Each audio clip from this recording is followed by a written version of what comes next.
Hello, everyone. We're going to wait just a few seconds for more participants to join in.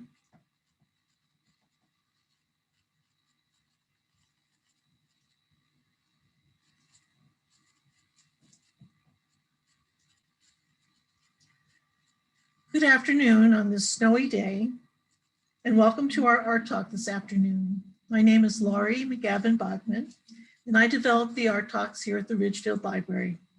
This is the 10th anniversary of our series, which is dedicated to exploring the creative process through lectures, films, and workshops that are focused on art, architecture, and design. Today's program is co-sponsored with the Aldrich Contemporary Art Museum and the Ridgefield Guild of Artists. There will be an opportunity for Q&A at the end of the presentation. It gives me great pleasure to introduce our speaker today, Dr. Stephanie Sparling Williams, who is an associate curator at the Mount Holyoke College of Art Museum and a visiting lecturer of art history and Africana studies. As a feminist theorist, Stephanie's scholarly work is invested in American, African-American, and African diasporic art and culture, as well as the art-making practices of women who identify as artists of color. Stephanie holds a doctorate in American Studies and Ethnicity from the University of Southern California and a certificate in Visual Studies also from USC.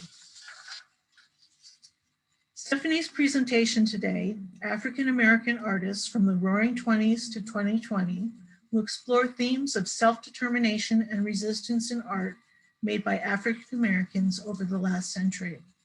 From the Harlem Renaissance to the Civil Rights Movement and Black Power period, from hip hop to Black Lives Matter, Stephanie will explore how artists across time and medium have used visual art as a means to express dignity and humanity and to inspire radical change. Without further ado, will you please welcome Dr. Stephanie Sparling Williams. Good afternoon. Thank you so much, Laurie, for that warm and very generous welcome, and for the invitation to be with you all virtually today to celebrate Black History Month. I truly appreciate those tuning in from home, especially from around here on a Sunday, which is very snowy. And as someone who's been frankly overwhelmed, and we were just talking about this before the webinar opened, by the onslaught of rich programming being offered online and the fatigue that often comes with trying to see and participate in it all. In fact, just an aside, I went on an internet cleanse, so to speak, for months, well, really December and January, enduring serious FOMO, for fear of missing out for non-millennials, so that I could be refreshed for what I knew would actually be a really intense, packed season this February. And all of this is really to say that in this moment when we are necessarily starting to be more selective about our online events, I am just so honored that you have chosen to listen in today. And as Laurie said, my talk today is titled African-American Artists, Self-Determination and Resistance from the Roaring 20s to 2020. And the title actually was set last fall during a time when I was teaching a class at Mount Holyoke College titled The Art of Resistance.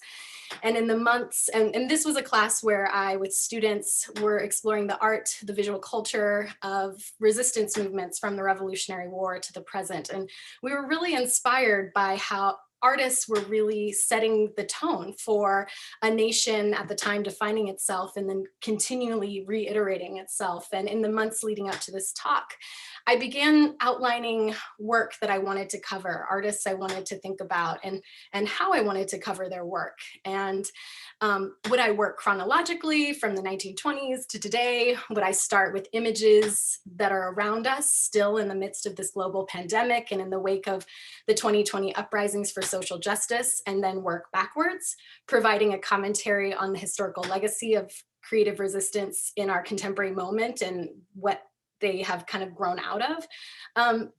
I wasn't sure, and we'll see kind of how the organization works for everyone today. But what was clear in my mind was a desire to focus on artists, and specifically how artists navigating the challenges and opportunities distinct to their moment produced or are producing artwork that is self-determined, resistive to the limiting and marginalizing strictures of representation in the art world and in American culture more broadly.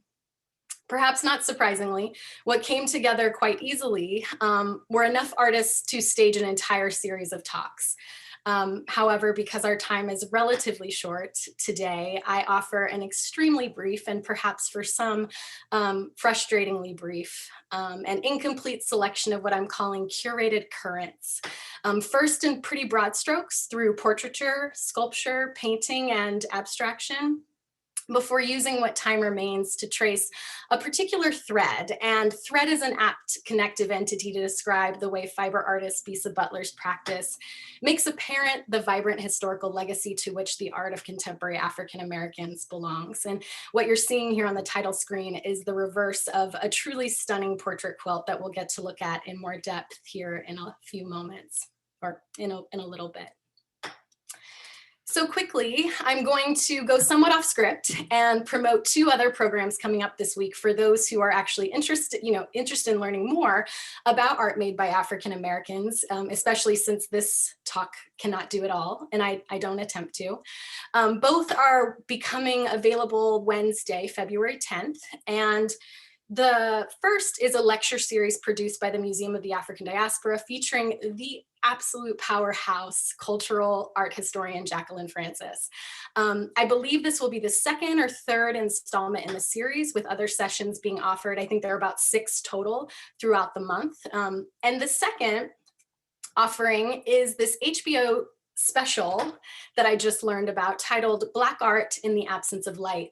And I actually wanted to share or take a moment to play the trailer for you all, which is a little over a minute, so that you can truly share in my excitement and anticipation. So I'm gonna do a really quick turn off my volume and mute myself, and then open the volume up on this computer and just share this with you for a moment, for those of you who are interested in learning more after the talk.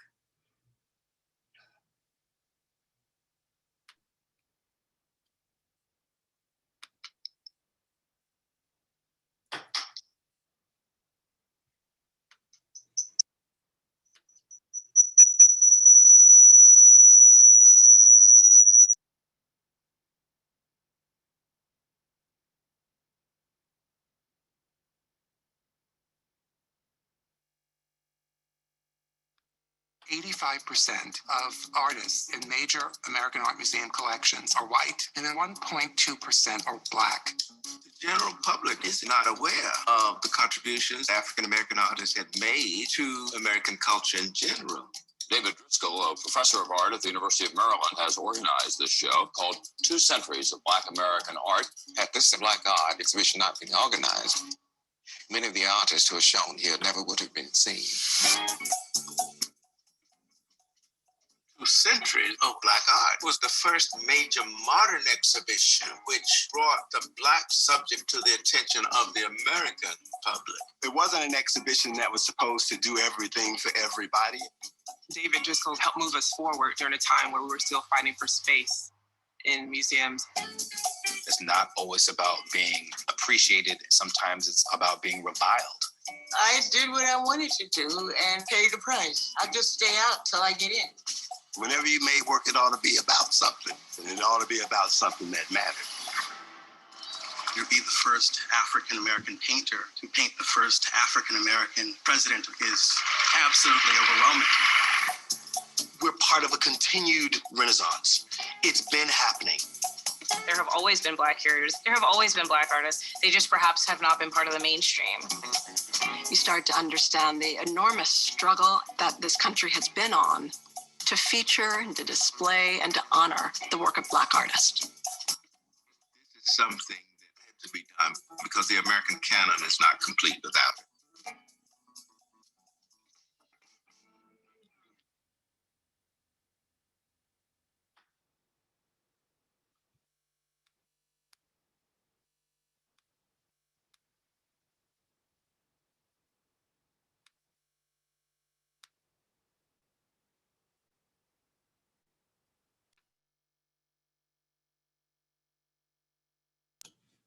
Okay, hopefully you can hear me. And there's no echoing. I don't think so. I don't think I hear anything. So hopefully that makes you as excited as I am to watch HBO on Wednesday night.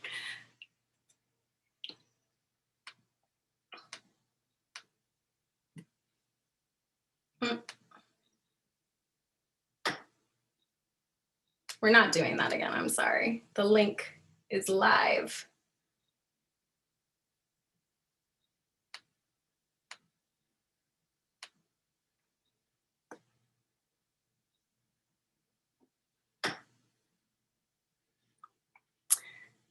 As famed art critic Holland Cotter observed a few weeks ago in the New York Times, quote, "It's only fairly recently that the mainstream art world, which likes to think of itself as progressive, has fully begun to embrace the idea that Black art matters. The same art world is now in catch-up mode, discovering Black talent that has always been there and acknowledging rich histories hitherto ignored," end quote. That Black art is something Black artists, or that Black art matters, is something that Black artists, curators, and scholars have been illuminating for centuries, with most asserting well beyond the fact of just mattering to perhaps the newly familiar and politicized understanding of something as being essential. In fact, this is a case that Harvard art historian Sarah Lewis made several years ago in her book, The Rise, through her discussion of abolitionist and revolutionary thinker Frederick Douglass and his avant-garde claim that art is the mechanism through which our individual and collective visioning of the future is made possible. Lewis argues through an incisive story of her grandfather, who was a painter, that, quote, "art is one of the few technologies that we have that allows us to shift intractable perspectives about those we consider to be unlike ourselves," end quote. To further paraphrase Lewis's argument, art can give us a sense of immersive concentration, sustained attention to difficult societal failures. It can also offer a bridge to connect us to those unlike ourselves. Thus, art becomes essential for participation in global citizenship and inextricably linked to projects of justice. In fact, Lewis argues through Douglass and her grandfather that American citizenship is a project of vision and justice, and that any endeavor to affirm the humanity and dignity of human life cannot be waged without pictures. Therefore, and as I'm continuously reminding my students, advanced visual literacy is required for participating in projects of self-determination, resistance, and the change with which they seek to build new worlds. Rigorous attention to detail is warranted. Close looking is what is required in this moment. As art historians, particularly those who study and master the art and tools of perception, we have our role to play in this change making. And our discipline too has its uses in making apparent the road artists are paving to justice. The goal of my talk today is to add my voice to a conversation perhaps Douglass can be said to have started in a lesser known of his speeches given in 1861 in Boston's Tremont Temple titled "Pictures and Progress," where Douglass argued that America's vision of and reconciliation to itself following the Civil War would require pictures and the images they conjure in the imagination. Douglass understood then what took others decades to fully grasp, and that is that the transformative power of images to affect a new view of a divided nation. During our time together today, I hope to point to what African-American artists specifically have so intimately understood in the connection between the work they produce and the work their art necessarily does in the world, the work of changing the images in people's minds. Or as Douglass argued, that pictures, and I'll add all visual art, have the power to move the imagination, to tap into our innate picture-making faculty, as he's called it, that allows us to see the picture of life contrasted with the fact of life, the idea with the real. And this is something I culled from Lewis's own reading of Douglass's speech. Douglass, according to another Harvard professor, John Stauffer, was the most photographed American in the 19th century, and he certainly understood the power of pictures, and more specifically, the power of his image in the world. My goal is for the next 30 or 40 minutes to offer you a lot of pictures, or what comes down to a high gloss of the richness and vastness of African-American creative sensibilities, powerful pictures and artworks, and which in many cases have emerged in response to histories of violence, discrimination, exclusion, and erasure.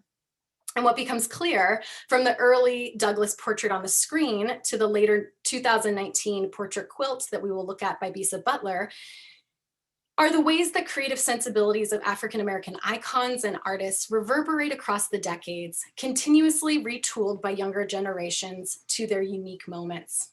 So let's get started. As a direct result of the portraits of abolitionist figures like Douglass and Sojourner Truth, photography has played a central role in the history of African-American art from the technology's inception. Revisiting the history of Black portraiture specifically for the purpose of teaching my History of African-American Art seminar this semester, I was struck by the palpable impulses of pictorial self-determination, as well as compositional resonances between the portraits of groundbreaking photographer James Van Der Zee during the Harlem Renaissance of the 1920s and 30s, and contemporary photographers such as Deanna Lawson and Clifford Prince King, who you share the screen with Van Der Zee here. Van Der Zee's portrait practice was the visual linchpin of the movement and ethos popularized by Alain Locke's book of the same title, and also known as the New Negro movement, which marked a distinct shift away from the rhetorics of compromise and Black subordination within the context of post-Reconstruction and Jim Crow segregation to a language of advocacy for equality and active refusal of white supremacy. With this, and inspired by key thinkers such as Locke and W.E.B. Du Bois, Martin Delany, Frederick Douglass, and Pauline Hopkins, a proliferation of poetry, music, literature, and art was produced to exemplify the cultural value of the new Negro in American society, and to create new visions of Black freedom, prosperity, and progress, which together contributed to the period's classification as the Harlem Renaissance. Van Der Zee, who produced the most comprehensive documentary body of the period, well understood the power of pictures. In addition to an important commission documenting the activities of Marcus Garvey's Universal Negro Improvement Association, Van Der Zee also worked artistically with his Black clientele, pictured here, or some of which are pictured here, to craft pictures that were self-directed as well as glamorous. Experimenting with advanced staging and set design, double exposure and retouching, Van Der Zee captured and helped to idealize an emergent Black middle class at a time when claims to education and affluence were still radical and underrepresented. Today, photographers like Deanna Lawson and Clifford Price King also claim radical space for their 21st century subjects, who in Lawson's case are often Black working class individuals and families, and through whom, along with her own aesthetic choices and props, Lawson channels complex personal and societal histories. Like the images of Van Der Zee, Lawson's pictures are highly staged and directed, despite the often intimate access viewers are given into the homes and personal spaces of her sitters. As one critic, Thomas Gibermedin, suggests, and to which I concur, Lawson coaxes majesty out of the mundane, beauty out of the quotidian accoutrements of every day. And I love this quote also by author Zadie Smith, who says, quote, "Outside a Lawson portrait, you might be working 3 jobs, just keeping your head above water, struggling. But inside her frame, you are beautiful, imperious, unbroken, unfallen," end quote. Like Lawson and many in the generations of photographers prior, such as Dawood Bey, Lorna Simpson, Carrie Mae Weems, the pictures that Clifford Prince King makes visually resist the respectability pressures faced by artists working during the New Negro movement and into the civil rights and Black Power periods. His practice, like Lawson, and the resulting images are also invested in the effective quality of ordinary moments. However, in his work, King specifically mines the intimacies of Black queer life. What is made apparent through King's photography is the complex and often marginalized aspects of Black manhood, especially in a society that proliferates images of Black masculinity as threatening, aggressive, oversexed, and subhuman. King asserts the tenderness and loving care ever present in Black queer communities, friendships, and intimate partnerships that is often rendered invisible. So just want to pause here. These images are just stunning, but so many of them in both composition and subject matter in many ways remind me of these earlier Van Der Zees.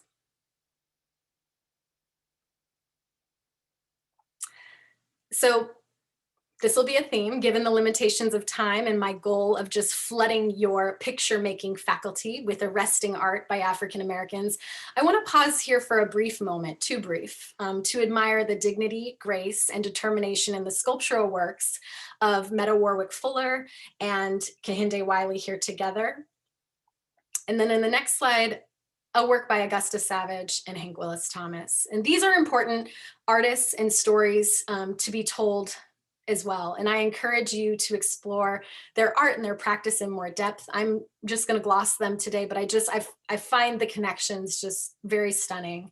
And it will, suffices to say that I find the resonances between them also very, very strong. And I think that especially between this work by Augusta Savage, Lift Every Voice and Sing from 1939, and Hank Willis Thomas's All Power to the People from 2017. I wish I could ask him actually if he was thinking about this work at all formally as he was making this work, which I simply think is phenomenal.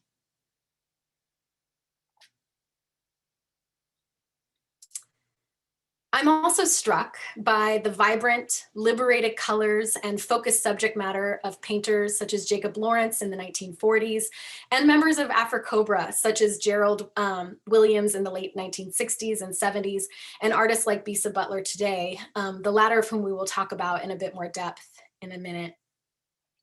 And as curator Naomi Beckwith outlines in her work on AfriCobra, and AfriCobra stands for the African Commune of Bad Relevant Artists, and they are Chicago-based and they were founded in 1968. And as Beckwith outlines, this group's murals, public murals, printing studios, and art workshops are really a part of experiments in pedagogy and creative, collective creativity at the height of the Black cultural nationalist movement in Chicago. And while Beckwith's exhibition, really important exhibition, The Freedom Principle, looked at the formation of an African-American avant-garde in the 1960s, it was also a way for the curator to argue that there were true aesthetic ideas and forms undergirding the Black artist movement during this time period. Ideas specifically about color that you see coming through, and shape, and text, and image.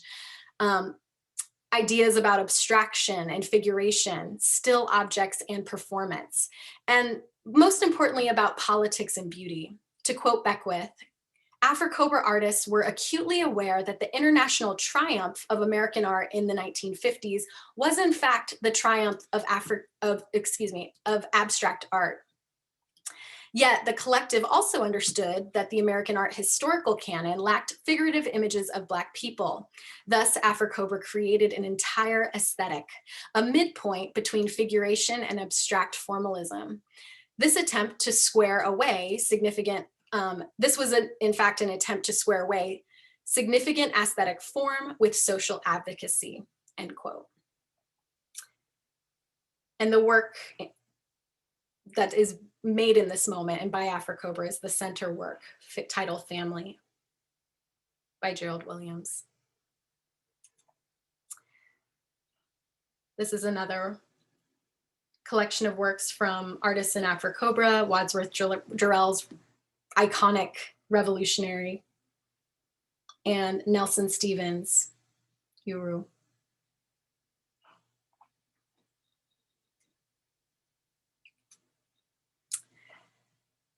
I'm always delighted by and a bit overwhelmed by the powerful vibrations in the next artists that I love to look at and think about together.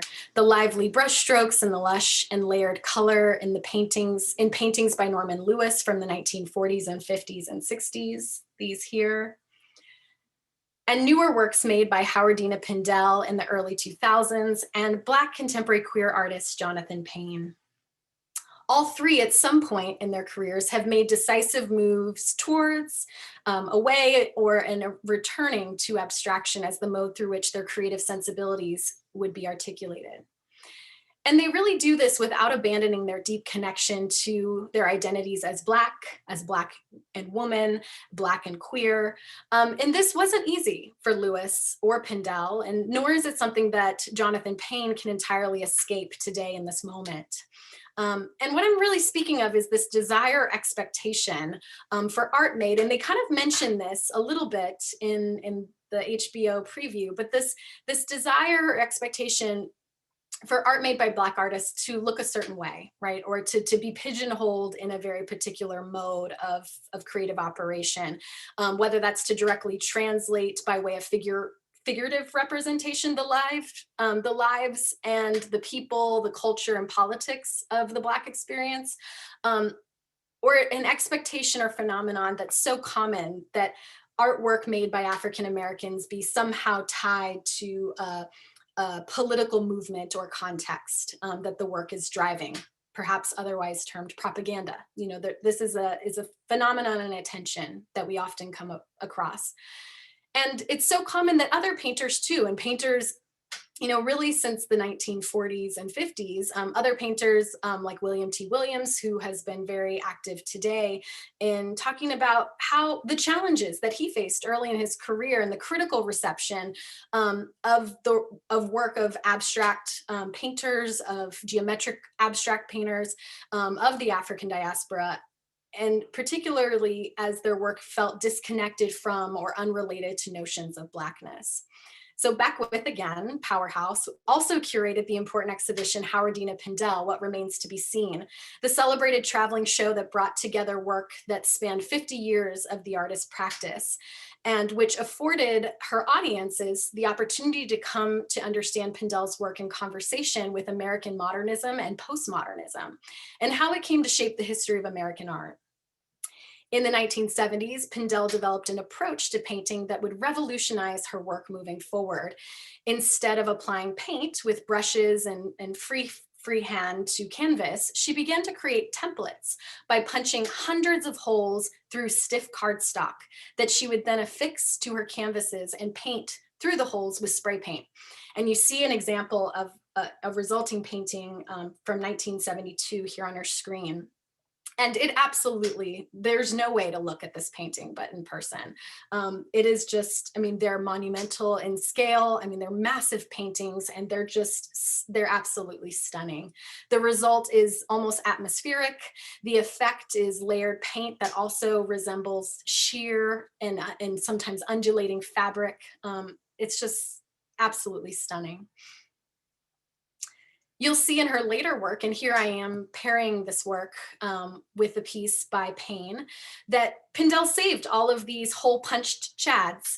And Payne, who describes Pindell as, quote, and I love this, the absolute North Star in his own practice, made the piece on the screen. So Payne's piece he made during the summer between his first and second years at the Yale School of Art, a time that he said really is typified by a lot of processing, moving through the massive amounts of feedback students receive in one's first year and determining where they might go in their work. And it was around the same time that Payne encountered for the first time in person, the paintings like the one I showed in the previous slide. And he saw this work in the landmark exhibition, We Wanted a Revolution, Black Radical Women from 1965 to 1985. And Pindell's meticulous and yet playful use of paper and paint really freed him, in his own words, to experiment with maximalism in the layering of color and material that you see here on the screen, and the multi-step process to produce the paintings that are a product of layering as much as they are calculation and cutout. So the work on the right that you see is produced by Payne creating a series of watercolor drawings and then cutting them out and layering them continuously over a painted canvas. This process, this experimental period in Payne's practice, ultimately led the artist to his current approach to this richly textured, geometrically abstract the wall pieces that he's making today. And I have an image of that. One of these works, Jewel, recent work from 2019-2020 that I love to pair alongside these early Norman Lewis works from the late 1940s and 1950s. So as a student of Pindell's brand of modernism, and Black abstraction, which of course is synonymous with invention, Payne reminds me. He has been deeply interested in the rigor and the process of developing a kind of patented approach to his paintings. In a recent phone conversation that we shared, he said that at one point in his art school career, he was actually critiqued for relying too heavily on the paper shredder that he was using to create the replicated unit of the stripped paper that he was so drawn to using in his work at the time. And he has since moved away, I think maybe almost entirely, from this device. And I wondered out loud to him on the phone if anybody had dared to critique Pindell's overuse of her hole punch. Or had they, if they had when she was in school, we might not have, what in person is so clear to see the sheer genius of these paintings today and their further iteration in these Chad constructed paintings. So we shared a laugh, and I thought about this a lot, and it left me wondering, Black artists like Pindell, like Payne today, I feel like are so often encumbered by a particular set of expectations that I briefly mentioned about what their work is or should be doing in the world, and particularly regarding their relationship to innovation and experimentation, which is really their contribution. It's like really where they just explode traditions of painting. They really contribute to discourses of modernism and abstraction in American art. And I just wonder how many artists are misrecognized or still underappreciated because what they are doing is not directly recognized as resistance, for example. But for Payne, and particularly regarding identity, queerness is the discernibility of the work itself. And with his new objects like Jewel, Payne is certain that he is carving out a particular kind of image-making process that is inextricably linked to his identity as a queer Black man. And again, that's this body of work here. In other words, by function of the work being produced by a queer Black male, the work itself is Black and is queer and is male. Naming them constructions, as he often does, rather than paintings, is also another way to signal beyond the constructed nature of the paintings, but also how identity is constructed through processes of co-production, and how selves are constructed through process, and reiterated again through process, and over and over and over again. And never in truly or pure terms that are identifiable, which I think is something that he really, how he's characterizing the work itself. Payne's work breaks away from traditional paintings and even away from an expected or desire for figurative paintings in ways that I understand is completely analogous to a kind of Black queer agency. And to quote Payne directly, and I love this, he said, "Self-determination is an artist feeling very synonymous," or excuse me, I'm going to ruin this quote. "Self-determination as an artist feels very synonymous with being a queer person of color in the world." A sentiment I feel deeply resonates with many of the contemporary artists of color I'm in conversation with today. So for Pindell, these fundamental tenets in her practice would ultimately become the building blocks, oops, I'm going the wrong way, I'm sorry, would ultimately become the building blocks for another body of work that would emerge in the mid-70s, following a trip to West Africa where she encountered large textile objects that she began making and when she got back, she began making pieces that Campbell and others have likened to quilts. So these large pieces that she would create by cutting out canvas into squares and sewing them together. And this is a much later variation on the same mode. So she was still creating these layered, constructed paintings with the chads and her paper materials and paint, layers and layers of paint. But then she was then cutting out the canvas and then restitching it together and then working with it some more. And there's this later iteration that was made fairly recently in 2017 and 2018 that I've paired with this stunning earlier work by Norman Lewis of almost the same subject. So it's particularly it's an apt transition, Pindell's quilted paintings, into the final portion of my presentation, which is also working with quilts. But before we head there, I just want to acknowledge too what I'm not covering, which is in this present. Excuse me, let me get a drink. Excuse me, I want to acknowledge what I'm not covering in this presentation, and that is the rich legacy of performance and conceptualism, two areas densely packed with work that resist histories of racialized oppression as much as it does art historical definitions and categorizations. Alas, we could actually indeed perish here on Zoom together after years of slides and still having only just scratched the surface, which is why I really hope that you will tune in to some of the other offerings this week to continue to get your fix of just these incredible legacies of Black creative work over the last century.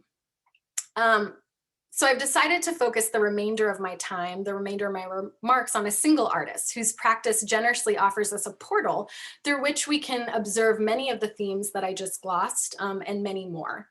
So this is where I would like to take us into the beautiful work of fiber artist Bisa Butler, who I believe to be one of the most important US-based artists working in the last decade.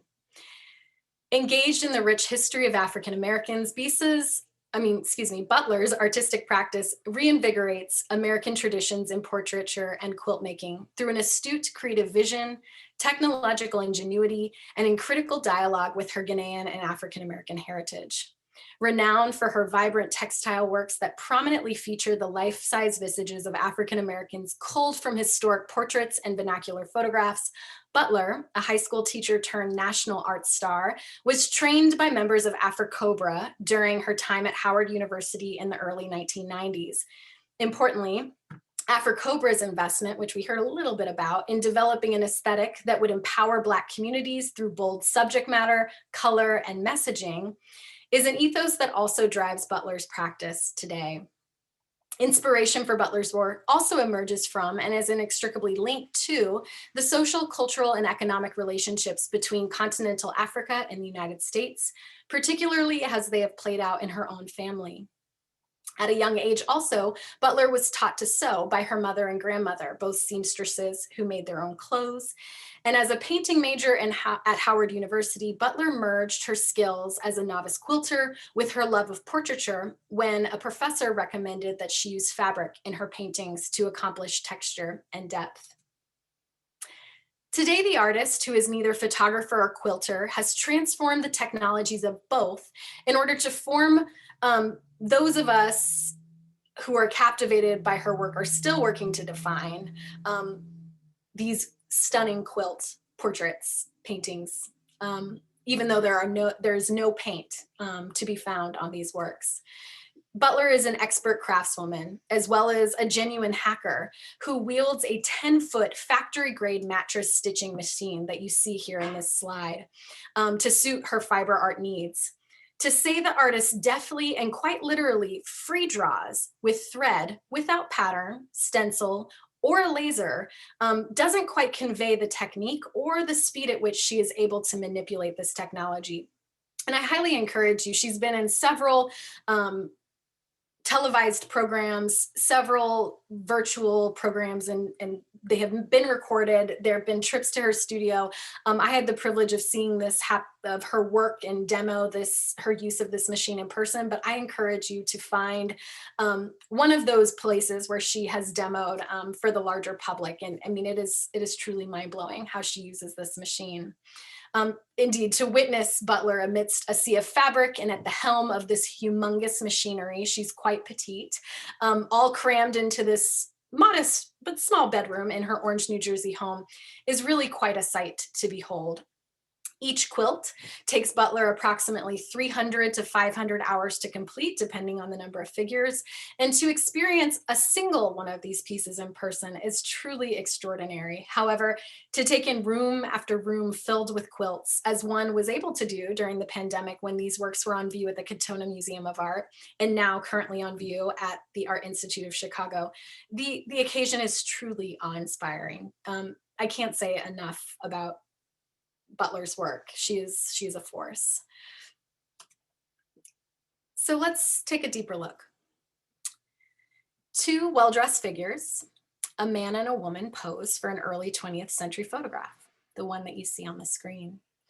Their posture is relaxed and confident as they lean towards one another, arms brushing and a single finger entwined. Their gazes are patient and direct.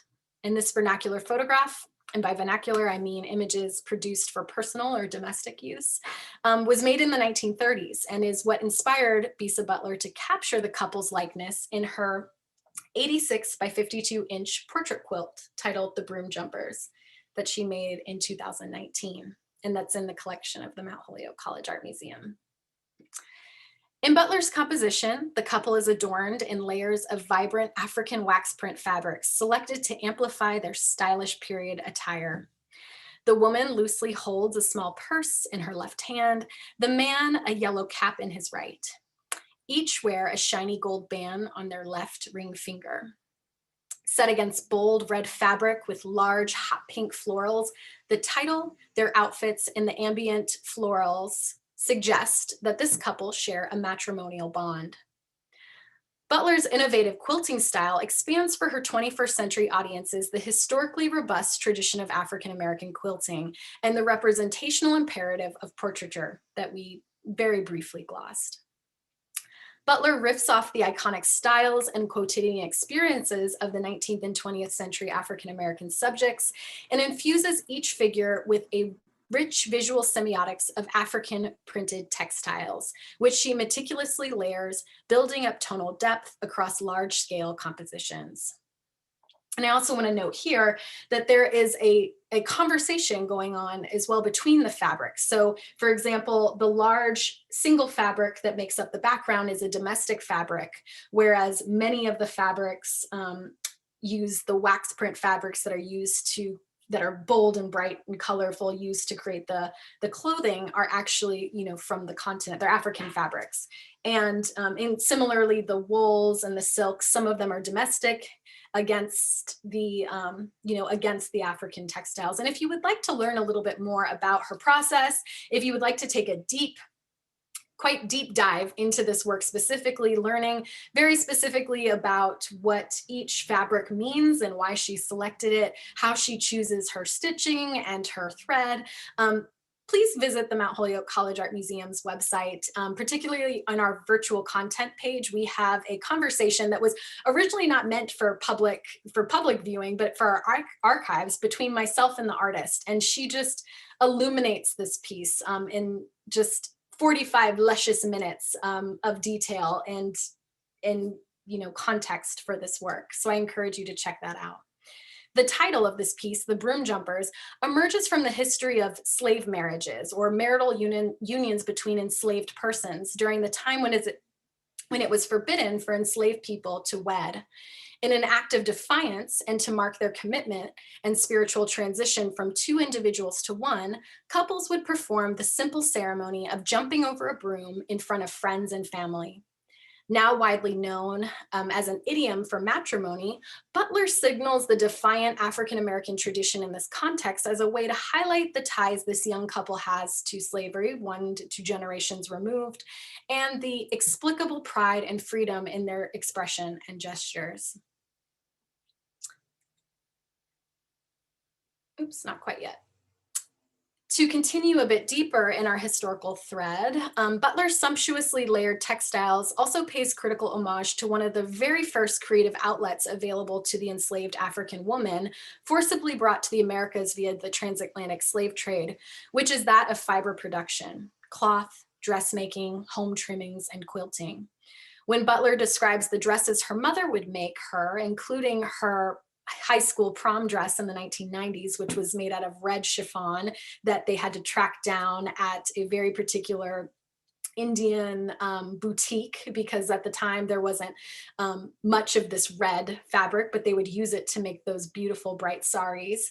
And again, if you're interested in her talking about this, there's a wonderful moment in the video I just mentioned online for you to hear her talk about the way her mother made this dress, and how some of the dress fabrics that her mother had used throughout her childhood and adulthood have ended up in these quilts, which I think is pretty special. I cannot help thinking about the dressmaking and the tradition in Butler's family of dressmaking and clothes making. I can't help but think of the once enslaved Elizabeth Keckley and the way her own renowned skills and highly sought after designs, you know, ultimately afforded her the ability to purchase her freedom and that of her son. The speed, precision, style, and the impeccable fit of her gowns earned her the position of modiste to, and later friend of Mary Todd Lincoln, wife of President Lincoln. The archival portraits from which Butler draws inspiration also remind me of the thousands of pictures that were produced before, during, and in the wake of the Harlem Renaissance, as African Americans adorn themselves in including flashy, beautiful, well-made clothes that they often were the crafts, you know, the crafts people of, the seamstress of, new cultural identities through education, access, and affluence. Dignity and self-determination, they're bodied forth in the photographs like these. Butler chooses for broom jumpers, which she does immense archival research for each of her portrait quilts and in making these selections. But it's this attitude, the artist, you know, it's an attitude that the artist honors and amplifies through her own creative process, right? So it's something that moves through time, that we see in, you know, the New Negro movement, Harlem Renaissance. We see it carrying forth this dignity, this self-determination, right? And Bisa Butler really brings that forward in these quilts and these works. You get that sense and you feel that legacy, that historical legacy.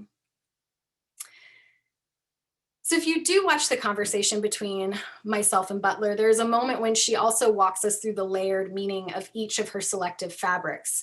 And when Butler discusses these visual semiotics, I can't help but imagine a similar selectiveness in pieces such as the quilt on the screen made by Harriet Powers, who would also incorporate signs and symbols significant to both her participation in the Eastern Star Lodge of Women Masons, as well as those linked to the Yoruba, Fon, Iwe, and Congo textile traditions.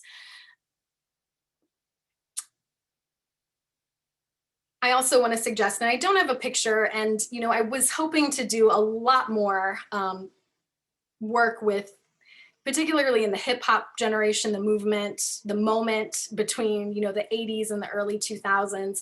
But I do think it's interesting. We can see this in Bisa's quilt. We can see this legacy and this tradition of young African Americans of this particular generation and the generations that really follow, fashioning themselves against the grain of cultural elitism by appropriating branded threads into styles that are still really defining the fashion industry within and beyond designations of street and urban wear today. So this is an aside, and I don't have a neat image, although there are many really incredible examples.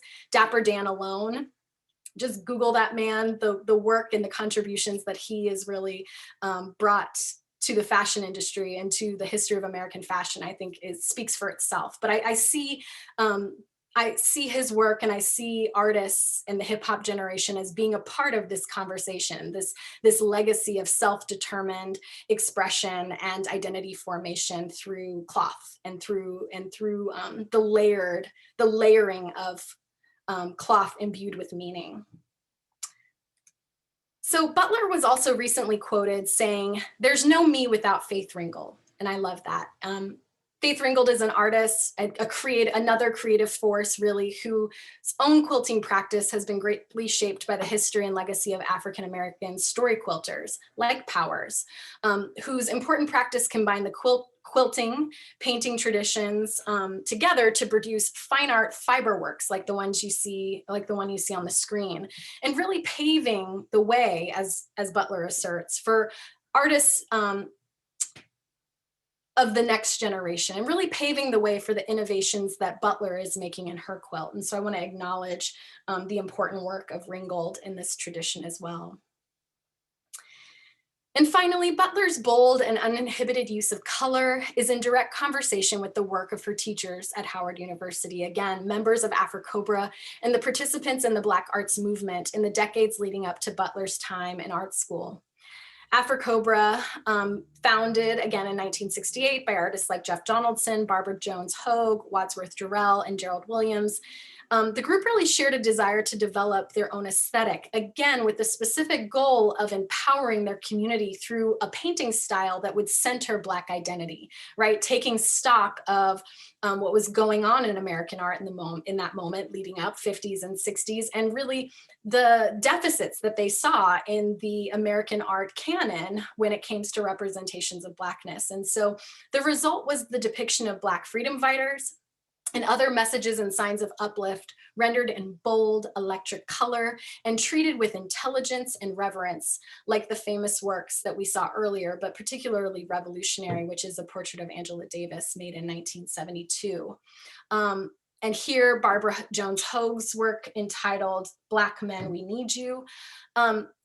Text was often used, typically empowering statements and slogans to engage audiences, particularly younger community members, through the act of reading. And like these artistic forebearers, Butler's creative ethos is steeped in vibrancy, color, and meaning. Each fabric, again, is selected with careful consideration to its cultural symbolism, significance, and how the stories of each printed design, pigment, and texture connects to individuals in the archival photographs. The layered complexity of each quilted work and their innumerable historical and cultural references make Butler's work highly impactful for audiences of all ages. And I just want to take a moment to go through a few closer images so you can see this work in Mount Holyoke's collection. So this first image is a close-up of the moment, the gesture that really inspired Butler's selection of this piece. And that is that pinky hold that I think is so, just so incredibly tender. And you can see here in the close-up, the way that Butler is layering the fabric to create contrast and to create depth in the skin. You see in the top part of the portrait that the woman is wearing a very stylish hat that has a fabric on it with another special meaning made for women's history, to commemorate women's history and women's solidarity. This fabric translates to from Togo, to where you go, I go. And you see the cage bird leaving and you see the other bird waiting. And this is something else that Butler and I talk about in the video conversation, but multiple layers of meaning. Cage bird and African-American literary tradition, thinking about histories of enslavement, thinking again about the couples union, but that also it's a symbol of solidarity between women, I love as well. So this fabric is really rich with meaning. You see the fan on the gentleman's coat, a fabric that I think is called, she said, is called the table fan, signifies in West Africa, the vendors in the market. It's a symbol of affluence and success. And the story goes from Butler that vendors in the market with table fans in their stalls are usually more affluent or more wealthy or more successful in their business, because not only can they afford the electricity, but they're also able to cool their customers during the heat of the summers. So again, she is imbuing these individuals, she's clothing them in all kinds of symbolism and through the fabric. And I wish we had time to really discuss each and every one here, but there is that resource for you online. And here's a bottom view. Again, we can see the selection of the fabric, and his pants is rich with meaning, as is her coat. The purse, another fun story. The fabric is called Michelle Obama's bag. And that was one of the few times she was able to cut an item actually whole from a fabric and use it here, giving this woman a very stylish bag and connecting her to now the present moment, right? Connecting this historic figure, signaling, through history, a connection to the first lady, the first African-American lady, and her first trip to Ghana. So Lots of meaning, lots of significance, incredible work. And the shoes. Fabulous, fabulous all. And I did want to just pause here on the back, which for me, I wish we could actually display it like this, is a work of art in and of itself, and really a testament to the process of quilting. So Bisa's process is really the applique, so applying layered fabrics to create the figures, and then quilting the figures through the 3 layers, right? The backing, and to create the whole piece, the whole composition. And this is what is the result on the back, which I just think is stunning. And we can really see a constellation of stitching that makes up the figures, but then also creates this wonderful abstract impression of the work on the other side, which I love. So the photographs, the story of the fabrics and their application provide a rigorous visual and cultural lexicon for in-depth research and inquiry, which is why I was so excited to bring the work to the Mount Holyoke College Museum's collection. Representation, as we have become even more acutely aware of in this last year alone, matters in art museums and collections specifically. And Butler's innovative portrait quilts will remain vital for decades to come because of the ways they allow us to look back and look forward at the same time. Butler's work at Mount Holyoke College is already inspiring new generations, as you can see, of artists and art historians to know history, uplift community, and to seek justice. And I'm gonna end there. Thank you so much. I'm supposed to also notify you that you may share questions in the Q&A function at the bottom of your screen. And I believe Lori from the library is going to be reading me some of your questions that have come up perhaps already. Is that the case still, Lori? Yes. Fantastic. Well, I just want to thank you all so much for your attention. And, thank you. Yeah, thank you for allowing me to just inundate you with pictures. There's kind of a long question here, which is, Dr. Williams referenced the demand that white gallerists, critics, curators, and collectors placed on Black artists to make Black art, meaning in the 1950s, figurative folk style work related to subjugation, not abstract or celebratory. Do you think that a version of these racist demands are still being made on Black artists? That's a really great question, and one with, I think, a longer answer than I could probably satisfy here today. But yes and no. I think we're in this very strange moment, and as the Cotter, the critic, mentioned, we're in a moment where I feel a lot of people are discovering Black art, and I think Black artists, curators, and art historians have been tracing the move right beyond. There was a moment where Bell Hooks, in her wonderful book, Art on My Mind, really kind of lays out the issue of Black art being with audience, right? And a lack of access historically to the mechanisms through which to understand art or to appreciate art in kind of a very Eurocentric way, in a very Eurocentric context, right? Art schools, access to materials, exposure to all these things. And then on top of that, they're dealing with societal inequalities that are leading most of their efforts into fighting for social justice, civil rights, et cetera. And so art starts to take form in very particular ways to serve a very particular purpose. And so all this to say, I think those who follow this trajectory in American art, those who are students of Bell Hooks and are students of David Driscoll and are students of these art historians that have come before, we understand, right? And there are even moments where this idea of identity or art being limited to within its meanings, there are moments and conversations that I think take place that have evolved us to recognize that it's more complicated than that, right? And it's not about right images, good versus bad images, but it's actually about more representation and diverse practices, right? Especially as artists are like Pindell, like Lewis, are actually innovating, not just in context of African-American art, but innovating in American art when we think about modernism.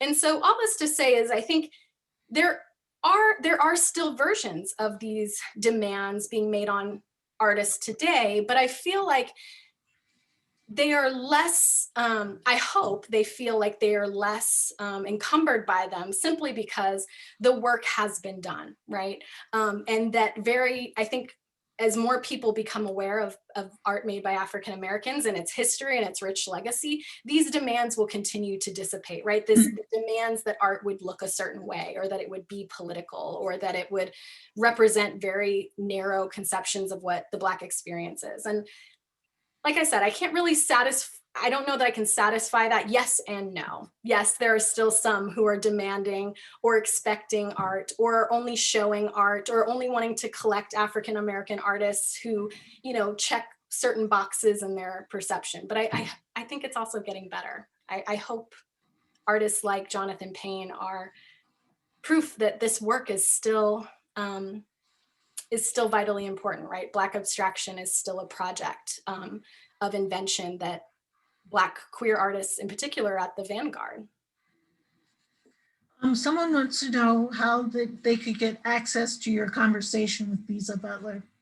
So that's a great question. I can try to put it in the chat. I don't know if I have that kind of access, but easily you can just Google Mount Holyoke College Art Museum and click on the website, and right at the top of the page, there's a yellow banner that says virtual content, I think. And if you click that, it's right there in the virtual content. I think it might be under, conversations or something. I mean, it's sectioned out. So there's a ton of virtual content, but it's one of those. So if I can't get you the link, you can easily just find it on the museum's website. Excellent. Someone also wants to know if the Bisa Butler's quilt exhibition can be viewed online, the one that was at Katona and now in Chicago. That's a great question. I don't know if the Art Institute's show can be viewed online. What I do know is there have been a ton of reviews of the work, and I think even a walkthrough, like I've seen a video walkthrough of the piece that are stunning. I don't know if it's the whole show, but I would encourage you to check that out. And another thing is the catalog is just amazing, amazing, amazing. And the broom jumpers are actually the end papers, really gorgeous end papers. So if that's within your reach, I encourage you to get the catalog if there isn't a show online. But I would be surprised actually if by now they haven't made accessible all or most of the show online. Another question, where could we read about Pictures in Progress? How would we get a hold of that speech? That's a good idea, or that's a good question. I believe the Boston Historical Society might have it on their website. I've read it in a PDF form online, and it wasn't hard to find. So I feel like if maybe, again, we look, I can also maybe work with Lori and the library, maybe they can provide a few resource links attached to this talk on the website. I know that this talk was being recorded, but maybe we can get the speech, the link to my conversation with Butler, and maybe a few other things, maybe the Art Institute's website, maybe we can get a few links going on the library's page. Does that sound okay, Lori? Maybe? That sounds great. It'd be wonderful. Because we have record of everyone who's attended today, so we can email those resources. Okay. Can you talk a little bit about the portraits that were done of the Obamas? Yeah, absolutely. So the portraits that were done by the Obamas, I don't have any of the pictures of Kehinde Wiley's portraits.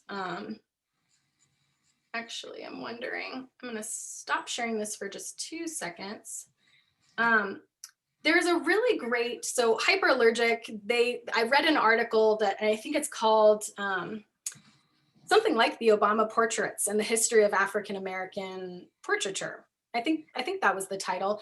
And it was by Stephen Nelson, who is just an incredibly brilliant historian of African-American art. And I'm not quite sure when they say talk a little bit about it, what they want me to chat about, but I will recommend that piece by Stephen Nelson, because it really connects the legacy of African-American portraiture with, and kind of signals the importance of the portraits of the Obamas. And it includes, you know, some images that actually Butler has used in her quilts in that article as well. So I think I'm going to try, just as an experiment, to put something in this chat, but I don't know that the chat is actually working. I think we can only communicate with as panelists, but I highly encourage that Stephen Nelson piece, and it does connect the legacy. But absolutely, those portraits are in this line of empowered visualization of African Americans, which is why it's so significant. And I'm hoping we'll hear a little bit more from Kehinde Wiley in the HBO special on Wednesday. Wonderful. Here's another question. Have you found similar trends and evolutions in style and techniques with Black artists in Europe? Or would you say this is a purely American phenomenon? That's a great question. I have a hunch that they have their own unique experience with, you know, Afro-European artists and makers. As an Americanist, I am really more focused, or at least in my expertise, on how this has evolved in the States. But I have a hunch that maybe they're facing some similar but different, you know, aspects and expectations. I do think that they have their own, especially because the rise of cultural studies really started in Europe, and they have movements like negritude, which was really influential in how Afro-diasporic figures in European contexts were coming to understand themselves within a larger diasporic context. And so they have some really incredible innovations of their own. And I'm sure that those artists are both a part of those legacies and feeling very attached and acutely a part of that, that history. But I do think that there are a lot in conversation with us today and with the experience of African-American artists today. Okay, here's another question. Which young African-American artists do you enjoy? Kind of emerging artists. Emerging artists, there's so many. There's so many. The one I spoke of today, Jonathan Payne, is very young. He's very emerging. So I'll just go with him because I've been thinking about his work a lot. And he was one of the last studio visits that I did before the pandemic. So I've been thinking about his work a lot, also with Butler's work. There's also an artist I saw right before the end of the pandemic that I've been really enjoying, Gerald Key, who does these really incredible, expressive paintings, performative paintings, where he dips his own hair, his own dreads, in black paint, and then wields his body and his hair against a canvas or a sheet on the wall. And so I've only encountered the work once, but it was very powerful. And you know, I hope to continue thinking about that work as well. What was the scale of Pindell's hole punch art, the very large abstract piece that you showed? Massive. I want to say 92 by 80, like 82, in the 82 to 92 inch range. Like they took up the whole entire wall. So if you imagine, actually can show, if you remember the students standing next to the Bisa Butler work, there are at least like 2 or 3 of those works wide. They're pretty big. There are smaller pieces that she's made, and some of the more amorphous formed pieces are a little bit more, you know, modest in size, but they're all pretty large, which are incredible. Let's see. We've got a few more questions here.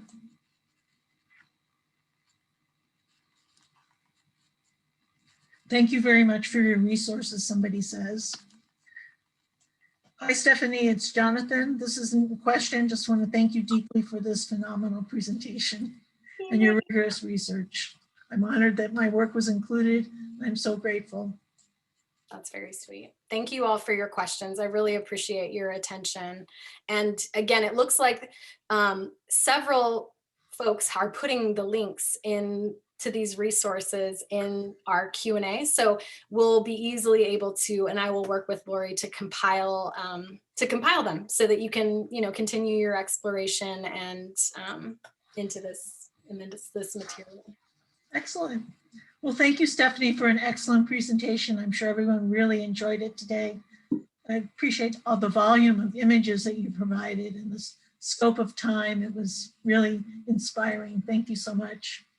Thank you. I'd like to thank the Ridgefield Library for supporting our ARTalk series. And once again, thank our sponsors, the Aldrich Museum of Contemporary Art and the Ridgefield Guild of Artists. Our next ARTalk, Paintings of the Dutch Golden Age, with Dr. Michael Norris, will take place on Sunday, March 14th at 2 p.m. And we hope to see you then. And thank you for joining us, everyone, and hope you have a wonderful rest of your afternoon. Thanks again.